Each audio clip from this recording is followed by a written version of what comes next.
Hey everybody, Francis here. I wanted to take a moment to talk about this episode before we kind of jump into it for a couple of reasons. One, we're speaking to Pat, who is a Air Force military paralegal. He's in the reserve at this point, and in school to become a lawyer. I know that it's this person has a lot of experience with sexual harassment and assault in the Air Force. We put out a lot of feelers for a lot of interviews. We got some responses, and we got ignored, and perfectly understandable. It's hard to strike a balance when discussing something like this, especially when it comes to the military, sexual assault, sexual harassment, because we want to give voices to the victims, but also we don't want to demand some kind of emotional labor to have people come on and talk about their traumas. I know some people are more apt to do it, more able to do it than others.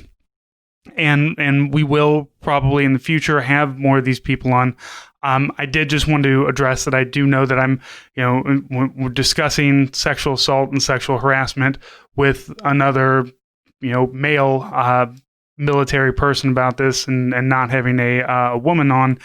And, I believe that this is still an important conversation. It talks about things from the legal perspective, how things are done in the military with sexual assault and sexual harassment, the changes that have come along and the changes that still need to come along, and the things outside of the military that also need to change. We're also releasing this as a main episode, and I also wanted to just put a content warning on the front of it. It's we don't go very deep into a lot of graphic descriptions, but it is a 45-minute discussion on sexual assault and sexual harassment. Even if it is from a legal point of view, this may be somewhat triggering or maybe uncomfortable to some of our listeners. So I just wanted to put that out there as well. As a content warning. So as always, thank you for your time. Thank you for being listeners, and please enjoy. Glory, glory, what a hell of a way to die. Glory, glory, what a hell of a way to die. Glory, glory, what a hell of a way to die. He ain't gonna jump no more. Hey everybody, welcome to another episode of What a Hell of a Way to Die. This is Francis.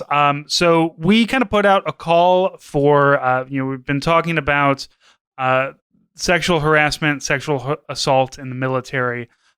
So when we put that out, we got some responses. One response that I got was from a paralegal who works in the Air Force, and this person told me all about, the working basically with sexual assault, sexual harassment within the military. So I brought him on. Pat, how are you doing today?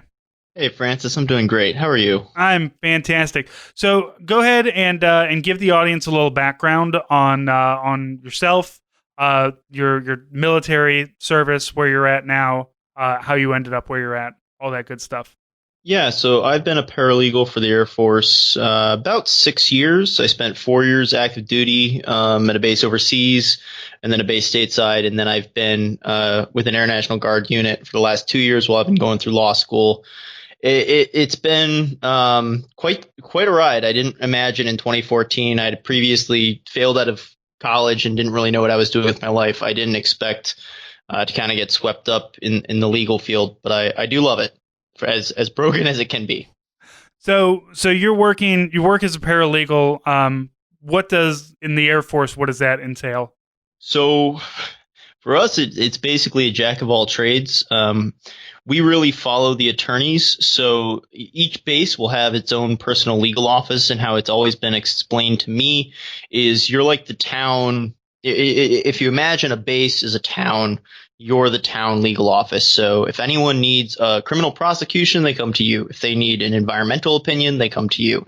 If someone needs a divorce, they'll come to you, and then you typically refer them out to a local attorney or someone who can kind of help them and represent them in court.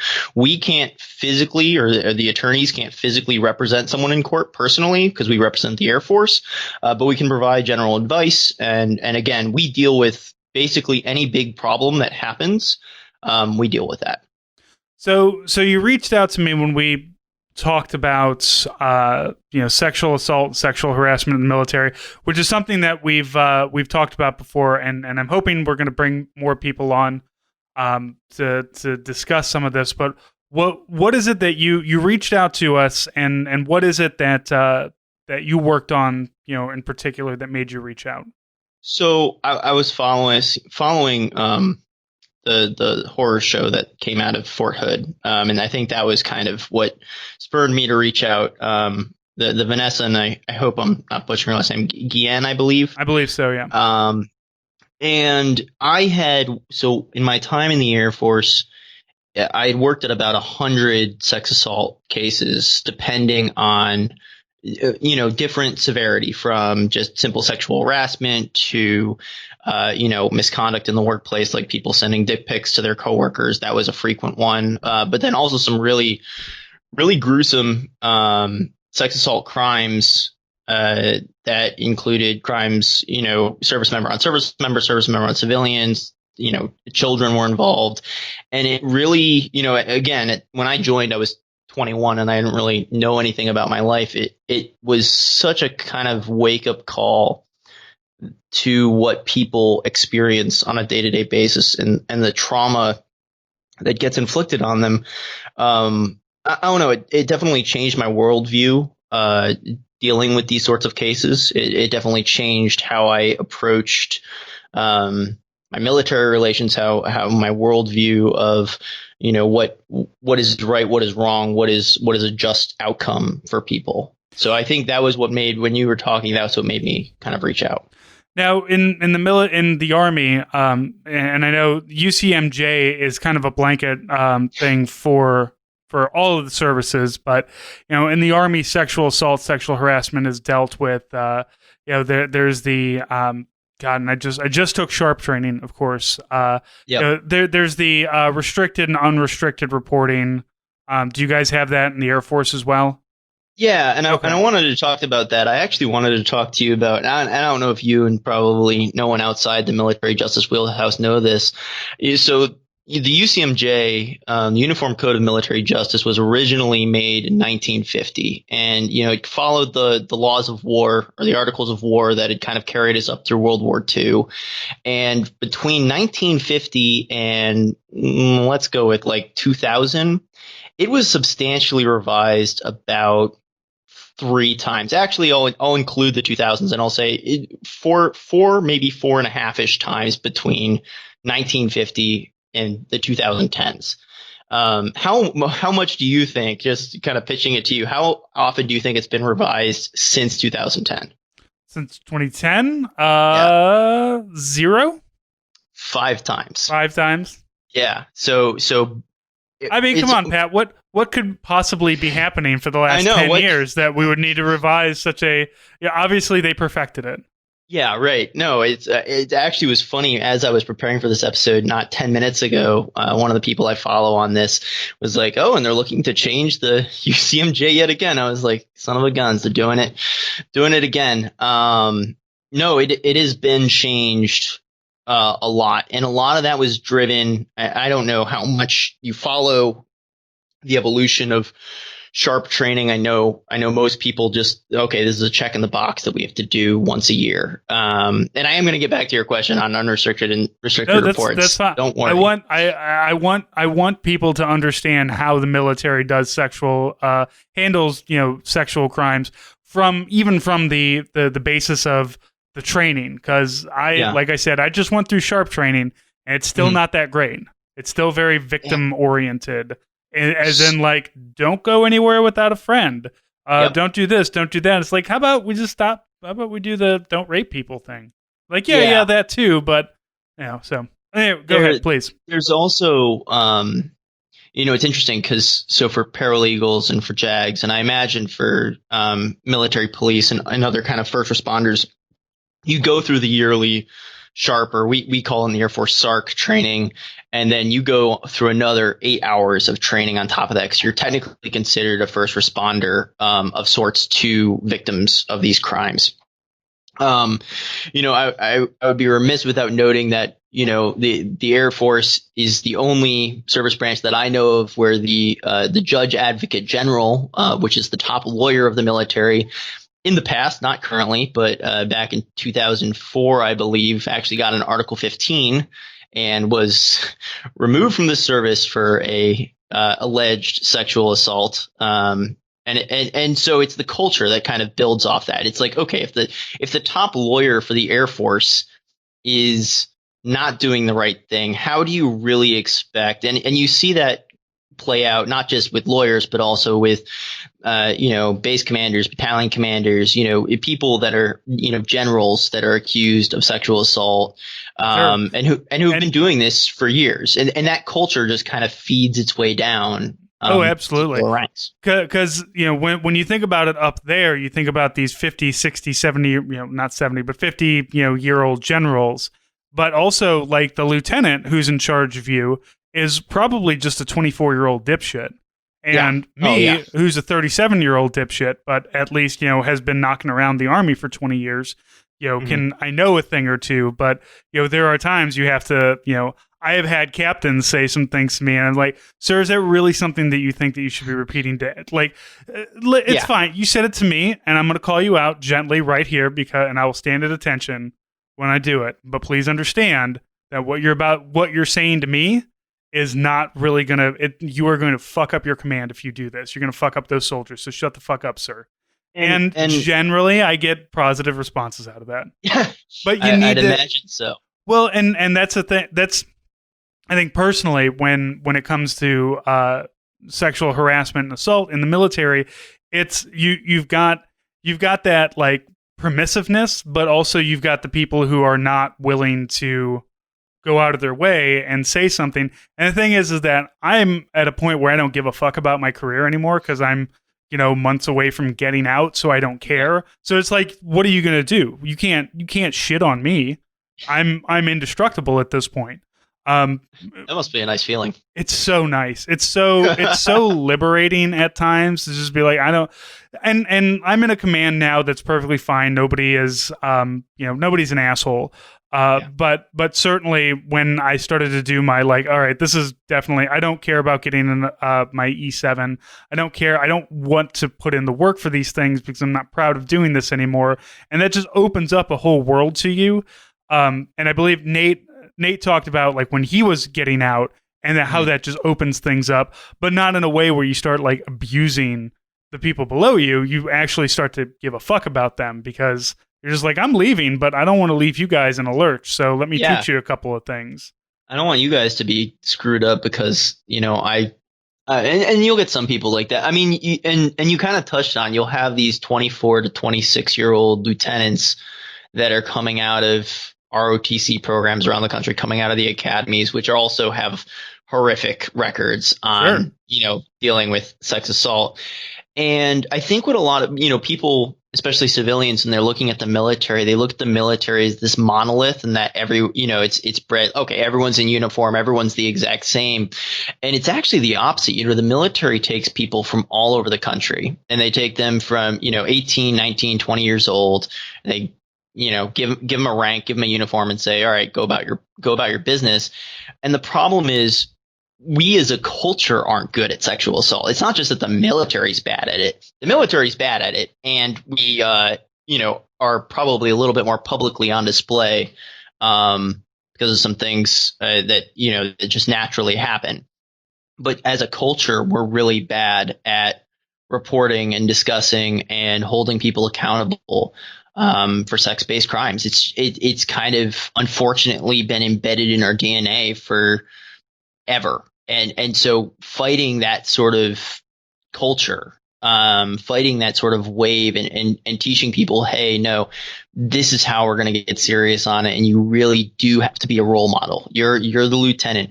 That 18-year-old high school graduate is looking up to you. And if you start making jokes about the new the new soldier that walked in your office, if you have a woman soldier, a woman airman, whatever, who comes in to your office and you start making jokes, then that culture just kind of breeds itself. And again, it also doesn't help that the military is predominantly male, especially in depending on what career field you're in. So while you were working, you said you handled hundreds of these cases. What is and I know that this only speaks to your command, your JAG section. This is, as we said, this is not necessary. Everybody's the same, but also an individual. So just kind of in your shop, how were these things handled, and what are the outcomes? Like what comes of these reportings? So I think one of the reasons why I'm not as super jaded as I possibly could be is because I work for some phenomenal attorneys. And you're absolutely right.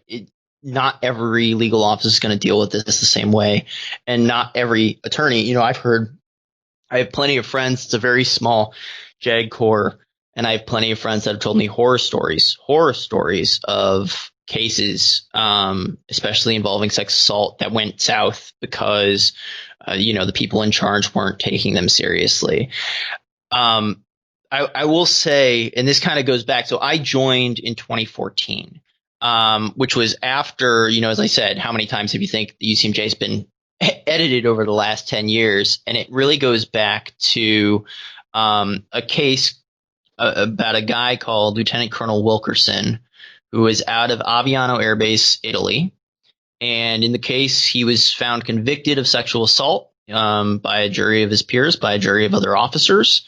The case went up to what we call the General Court-Martial Convening Authority, which is I believe it was the general in charge of the forces command, the air forces in Europe.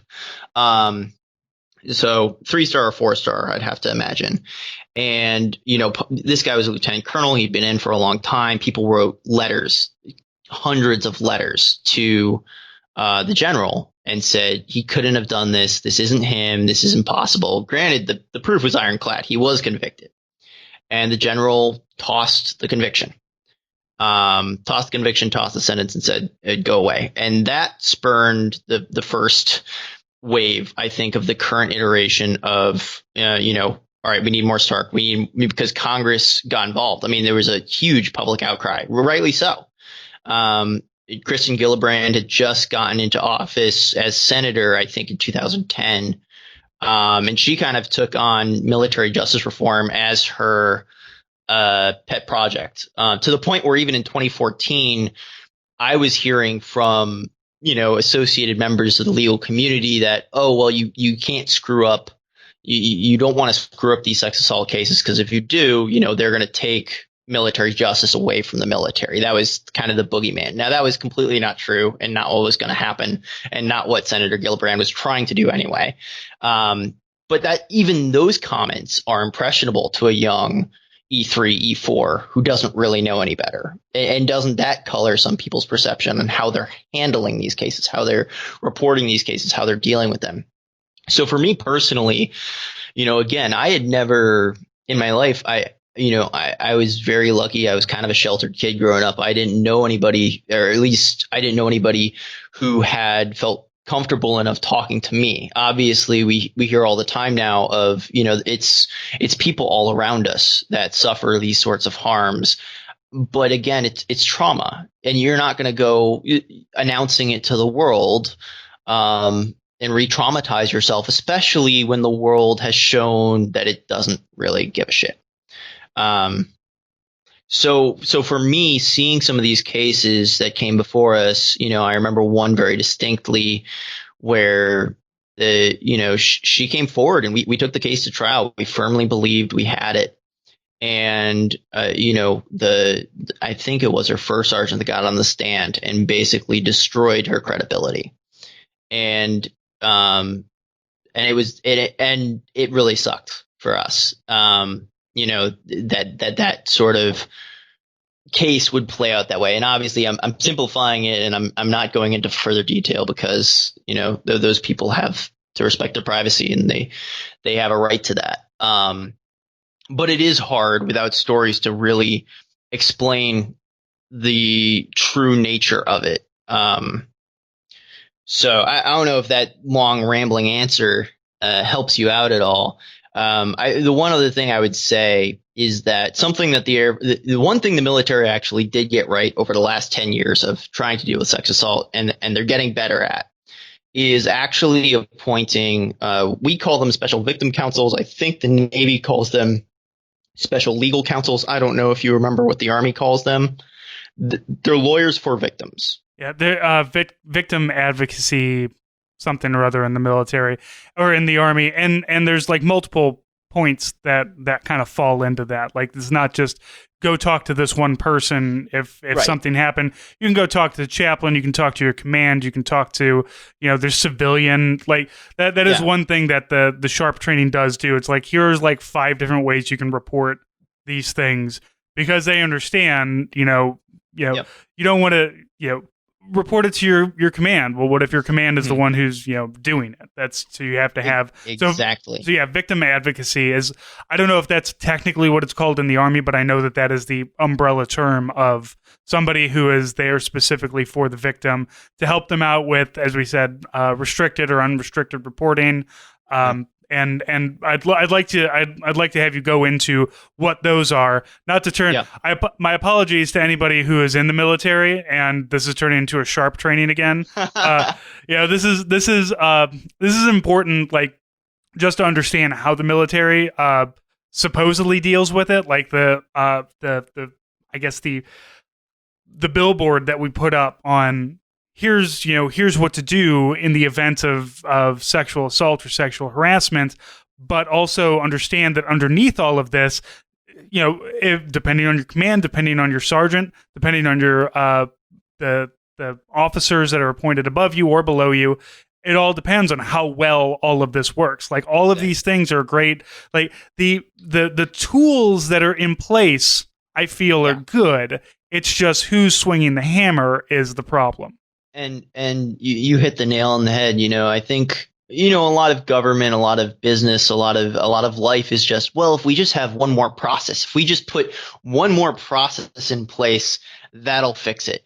And the problem is that it's only as good as the people you have. If the people you have are not serious about dealing with it and aren't going to actually actively try to make the system better, it's not going to be better. And if you're not actually, if your SARC training or sharp training isn't useful and isn't actually producing good results, and you're just like, well, we're just going to check this box and we're never going to look at it again, then you get the horrific situations that you get.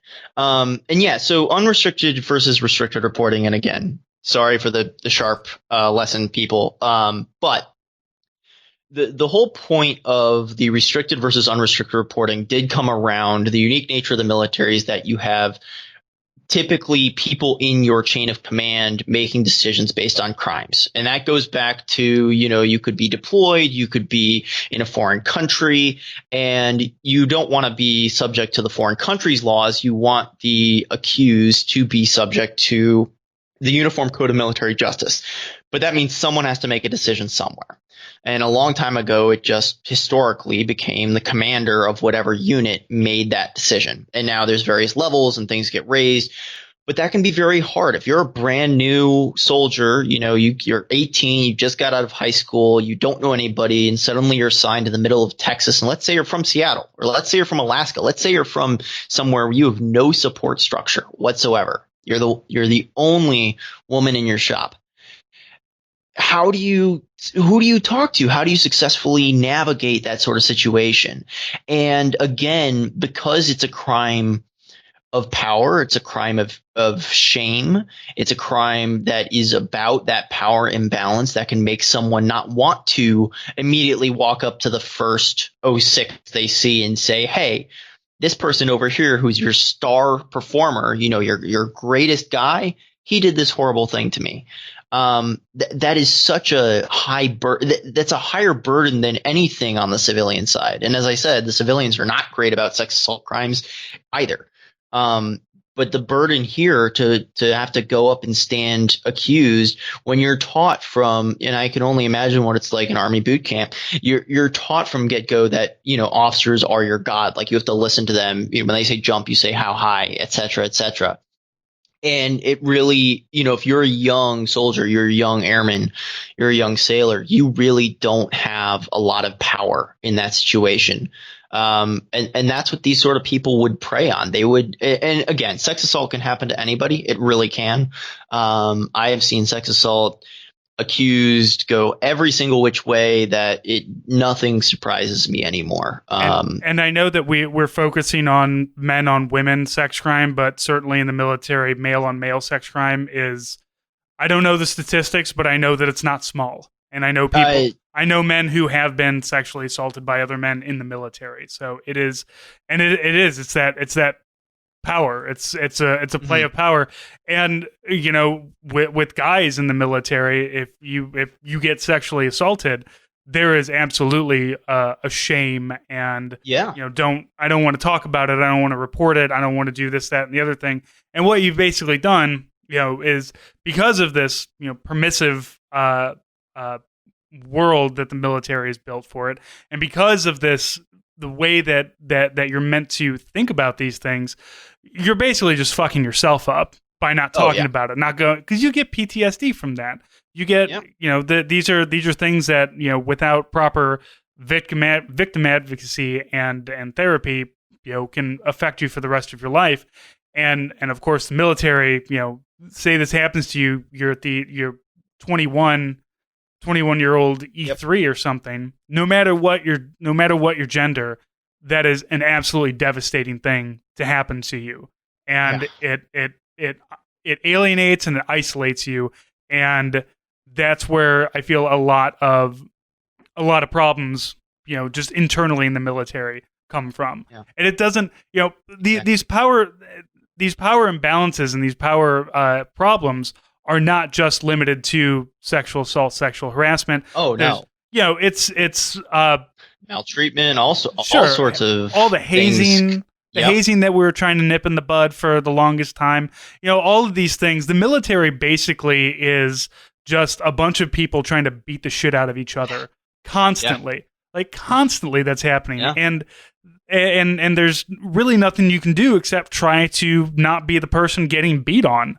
Like, and if you're a good soldier, you don't beat on other people. You try to be friends, and you try to nurture, and you try to help other soldiers. But a big chunk of it is just a bunch of assholes beating on other assholes.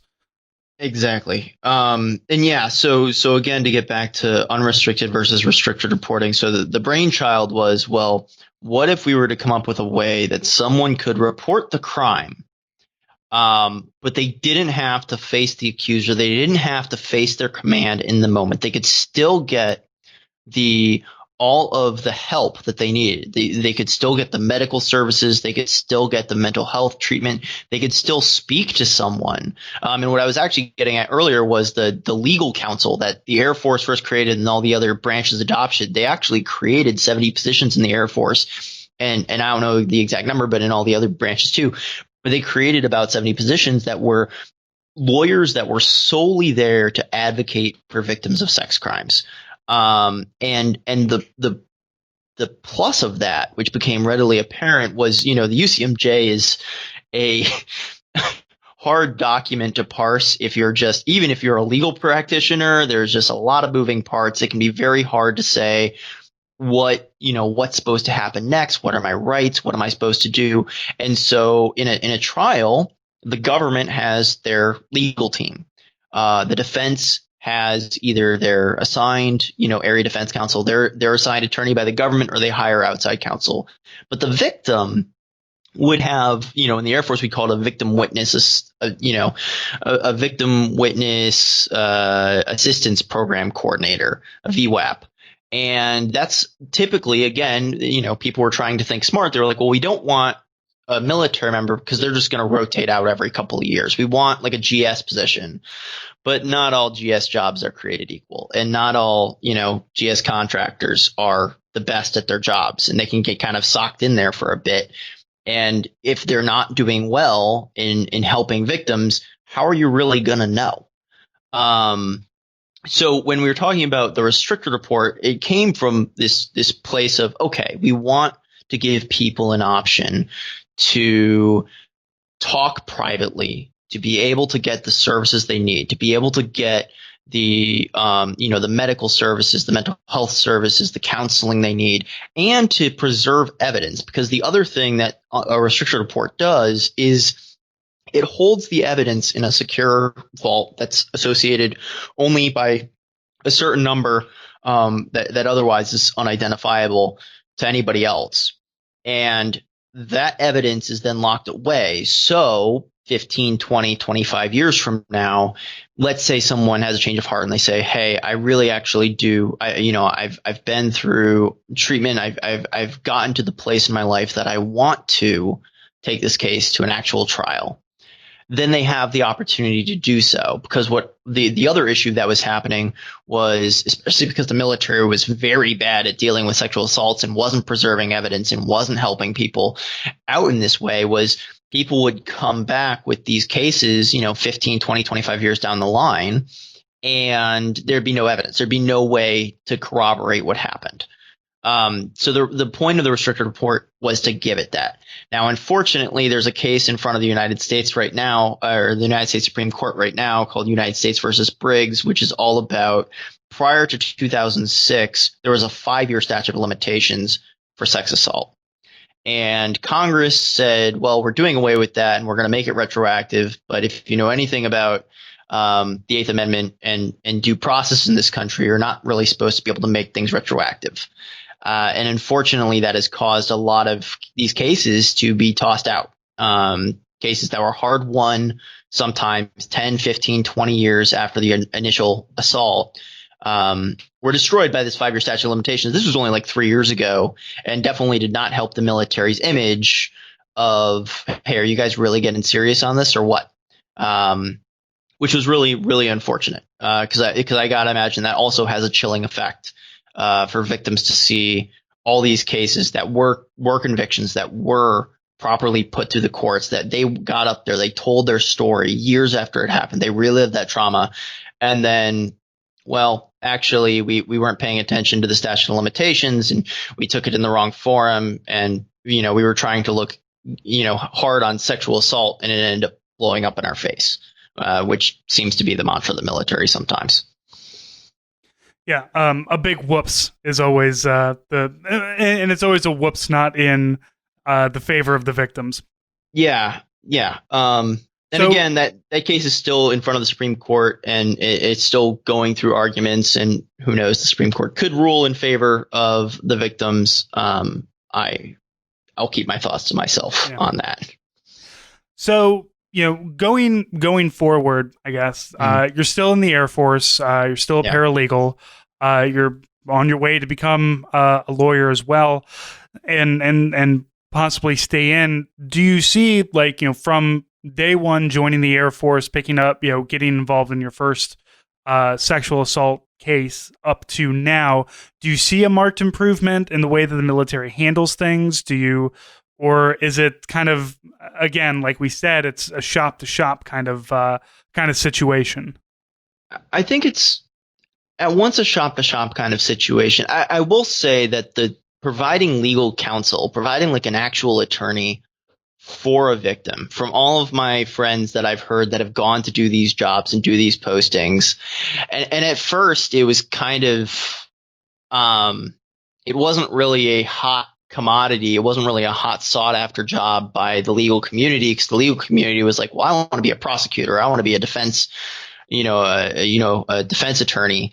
Or I want to go and to do some small, no one was like, a victim legal job. What does that even look like from a bullet writing standpoint, from a performance report? Like, how do you even say that, especially when the victims you may help may not make their cases public? But I think that stigma has gone away, especially over the last 6 or so years that I've seen. And people are realizing that it does provide because the restricted report gets filed, and you can still at that point in time, without alerting your command that something happened, you can still go talk to this legal counsel, and it's all confidential, and they can advise you of your options. They can tell you, hey, this is what you're looking at if you're trying to take this to a court martial. This is what you're looking at if you're looking to not. So I think from that aspect, definitely a marked improvement. I think the hardest part is you have to get people in positions of power that care. Just like with anything, just like with any other systematic problem in our country, you have to get people in positions of power that care about the issue, that wake up in the morning and say, hey, how can we be doing this issue better? And you're going to have people like that. You're going to have people that, like me, it has been something. And again, I find myself a kind of odd person to talk about sexual assault at times, because I've only viewed it, from my role as paralegal or as a bystander, as someone who has kind of watched the trauma and the story unfold from start to finish, from the inception of the case where we get called by special investigators to say, hey, there was a sexual assault, to what happens to the victim after, whether it's a guilty verdict or a not guilty verdict, what happens to that victim and how they react. And sitting in the courtroom and watching those tears is a very powerful experience. And it's sad, the whole scenario, the whole process just leaves you with a deep-seated sadness for everyone involved in different respects. I would like to say that yes, at the latest revisions to the NDA tonight, it's completely fixed. There's no more sexual assault in the military. We're completely better, but obviously that's not going to be true. And you really just have to get people that care, that will work harder every day and say, this is an ongoing problem. This is a military problem. This is a community problem. This is a worldwide problem. We're not good with sexual violence. And if you're not going to embrace that reality, you're already starting far behind the starting gun. Sure. Everybody putting it to the side and not addressing power imbalances. Like it's great, I suppose, that the military is doing the first woman to graduate tanker school or graduate, Green Beret and everything. And these things are being propped up as a part of, like, look how progressive the military is getting, when, like, in general, like, you go into the comment sections of those stories and it's just filled with just absolute vitriol and hatred. And, even the moms that were out at the Portland protests, people sharing pictures and images of these women who are incredibly, anybody who's up there facing off against the cops and the feds in Portland are incredibly brave. And just, there's your normal, like, oh, lock them up because they're, a bunch of fascists. But when it came down to moms, it just turned disgusting. And that is a societal problem. And certainly one that is just as bad, if not worse, in the military. So it's always, the thing is that people consider it an uphill fight, but the thing is it's more of a Sisyphean fight. You're gonna push that rock to the top of the mountain for the rest of your life. You're fighting against a tsunami, and it is, and you can do, as an individual, you can do the best you can. You can help the victims that you can. You can make the process as good as possible. You can be the best, legal specialist that you can to make sure that everyone's rights are upheld and that you protect people. And then as a commander, you really have to change your worldview, because and also part of it is the commanders of today, the people that are in charge now, they joined 20, 30 years ago.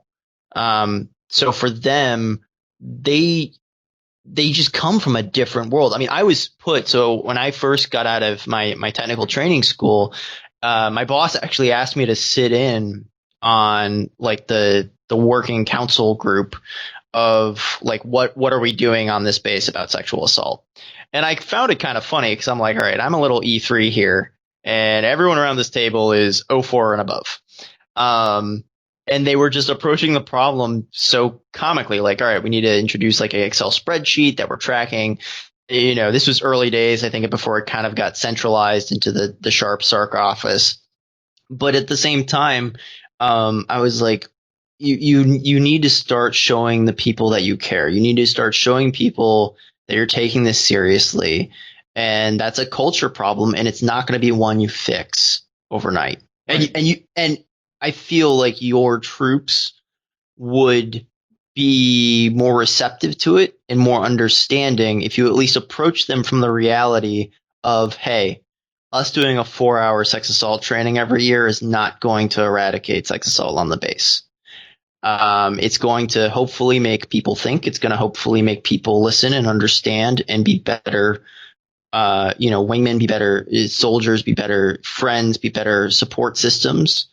But understand that we are fighting against a tsunami and we need all hands on deck on this societal issue that is bigger than the military to help combat it within the ranks. Yeah, it's certainly it's not fair to just put the onus on the military. The military is just one infected, limb of society that can be cured. Like, you don't have to cut the limb off. You can do something about it, or at least you can help mitigate things. You can do what you can, and I think that's what really all of this comes down to, is you on an individual level do have some sort of power one way or another, and you just have to understand how to exercise that power and how to focus it and channel it into a way that is somewhat helpful for you and for those around you, and for the the soldiers and the airmen that are invariably going to come after you.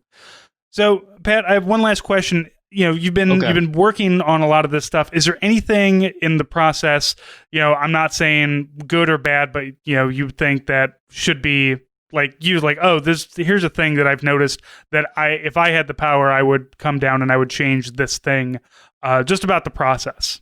And again, part of the issue is each base operates differently. Each legal office operates differently. Each branch operates differently, and obviously these are my own personal views, not the views of Department of Defense, etc. Standard boilerplate. Don't worry. Standard boilerplate. Everybody knows that when you come on this show, you speak for yourself, mostly because everybody here has a career. Yeah. Over the past couple years, especially with a lot of drug crimes not being prosecuted as much, and the uptick of sex assault crimes, I feel like, at least in the Air Force, people have held on to this idea of, well, we've always done it this way, that we have our frontline prosecutors at the base, and they're the ones that take the case start to finish, because they're the ones who are there start to finish. They're the ones that field the call at 2 a.m. on a Saturday night. They're the ones that are there collecting evidence, and we only have so much room. We can't have a bunch of outside attorneys flying in all the time. But I do think there is a problem with the power imbalance that's especially in the very high profile cases. For example, this isn't sex assault, but look at Eddie Gallagher. That defense attorney ran circles around the government. And it worked. And there are defense attorneys out there that make a killing and a living for 20, 30, 40 years defending these sorts of crimes in the military. And you're going to put a kid that's 2 years out of law school up against that level of experience, 4 years out of law school, even 5 years out of law school. And they might not be prosecuting cases the whole time, because the military, as I said, you're kind of a jack of all trades. You are expected to be, on the one hand, a criminal prosecutor prosecuting whatever rape, murder, comes across your desk. And on the other hand, you're supposed to be thinking of, all right, what's the regulation that governs like how low the planes can fly over the town? That's the sort of thing that you're asked to kind of balance. And I've been more receptive to the idea of having seasoned veteran attorneys who all they do, and I think one of the edits they're trying to make to the NDA right now is to form kind of a chief prosecutor's office, that especially for these high profile crimes, you need people in there who have the experience to kind of run the table, and at least to balance the equities. Because again, at the end of the day, it's about justice. It's about fairness. It's about making sure people's rights are upheld. In either way, it wouldn't be fair the other way. If you had a prosecutor who'd been doing this, and we see this currently in our criminal justice system around the country, where you have prosecutors that are in these all-powerful positions, and they break the public defender's offices because they have them over a barrel, and they say, you better take this deal or you're going to walk, because we've got all the experience, we have all the training, we have all the time, we have the mighty powers of the government on our side, and what are you going to do? We as a country are very bad at justice. We are very bad at justice wholesale, and I think that has never been more true, or at least been more visible to the general public as it's been in the last 2 months. That we're just bad at it overall, and that pervades its way into the military system and into military handling of sexual assault, sexual harassment, sexual abuse, and we have to do better. And just saying once a year at Sharp, we have to do better, isn't going to cut it. Sure. Yeah. And absolutely. The victim advocacy is a great step, but to also, like you said, have lawyers that are specifically trained in this, and like, this is what they do. Cause yeah, it is that is really how the military works. There are no experts. I mean, there's warrant officers, they're kind of experts, but there's no, me as a staff sergeant, not only do I have to know how to do my job, but they expect me to, they'll send me to classes to do 10 other things. And they say, no, we expect you to be the guy for all of these things, but also do your job on top of it. And also you need to be able to hit a target with your rifle still, and run 2 miles in X amount of minutes. So it is, and for me, it doesn't matter because my job is neither important nor useful. But when you're when you're advocating for anything, I mean, law, whether it's victims of sexual harassment, abuse, trauma, or just somebody who gets set up by their command for something and they didn't do it. It's absolutely necessary to have people who are experts in that, and that is, it sounds like that's a place where we're kind of lacking, but also they know that it's lacking, and it's one of those, the slow march forward to progressiveness. Slowly start. I don't know, maybe, and we'll see if it's a 2 steps forward, 1 step backward kind of thing. But it's like you said, it's hard to deal with when you got everybody is old and set in their ways, and you're young and you understand like how things work now. Like you understand, like I'm 37, I don't understand the kids anymore. But if I was trying to come up with something for a bunch of, for like, something like I have to do something for 22-year-olds in some way, I'd get a bunch of 22-year-olds and say, from all walks of life, and say, look, we need to do this thing. How would you do it? What's the best way to do these things? And that is, you need that fresh blood, and you need to be, like you said, not only care, but you need to be receptive towards changing your ways. And some people are, and some people aren't. And, it's unfortunate that the ones that aren't still manage to get to hold on to some kind of power. If I can end this with just one bit of hope, the nice thing about the military, the nice and the bad thing about the military is that it can be a closed system. So if you inject good people in positions that do care and do kind of use the horrors of the last decades, and more will come out. It's a constant process. If you get those people and empower those people, you've again, someone 10 years ago said, hey, why don't we have lawyers for the victims? And why don't they sit in court? Why don't they file objections and say, hey, you can't get into what she was wearing, or you can't get into her prior sexual history, or you can't get into that, defense counsel. That's not relevant to the crime that we're talking about here. Having people that are able to stand up in court and do that, that was an idea someone had. And again, it started as a pilot program of 13 attorneys that they were like, well, you're going to do your other job and you're also going to do this. And it, took off in such a way that I doubt they even expected it to. It's thinking outside the box like that I think is the hope that maybe one day we're not going to have these sort of horror stories happening on the frequency that they seem to happen, it just seems to be every time I open the news. Sure. And when they do, at least that there's a chance and a hope for some kind of justice for the victims. Yeah. Awesome. Pat, thank you so much for coming on. Thanks for reaching out and talking to us and taking time out of your day. I really appreciate having a legal side of it. I know that there's a lot of wanting to talk to victims and wanting to talk to the people who are really embedded in these in different ways. But I appreciate you reaching out and wanting to talk about it from a legal aspect. So thank you so much. Hey, no worries. Thank you so much, Francis. I appreciate it. All right. And for everybody else, thank you for listening, and we'll talk to you next week.